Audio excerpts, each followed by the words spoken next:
দীর্ঘ অনেক সময় থেকে আপনারা শুনছেন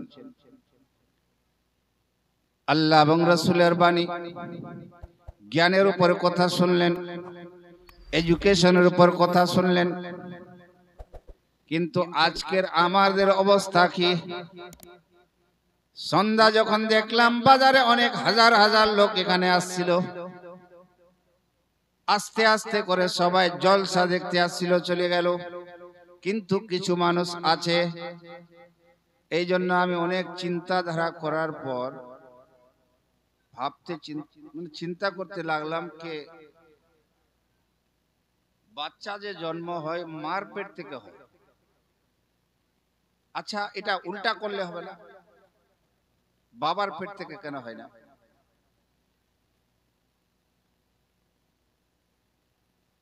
জানেন কেন?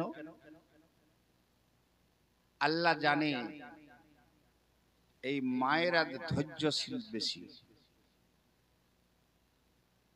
মায়েদের ধৈর্যশীলতা অনেক বেশি, ব্যথাও বরদাস্ত করতে পারে, সহ্য করতে পারে।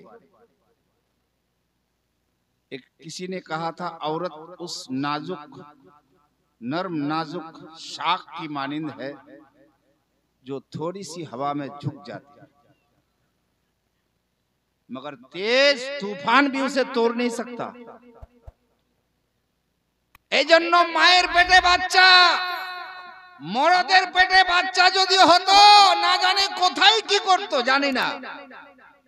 এই জন্য তো ধৈর্য দেখেন এদিকে অনেক বেশি। মরদ গুলো কোথায় গেল? এরা আসছিল জালসা দেখতে, আর এরা বসে আছে। এ মায়েদের পেটে বাচ্চা দিল কেন গো মুসলমান? একটু চিন্তাধারা করে দেখো, এরা ধৈর্য করতে পারে, ব্যথা সহ্য করতে পারে।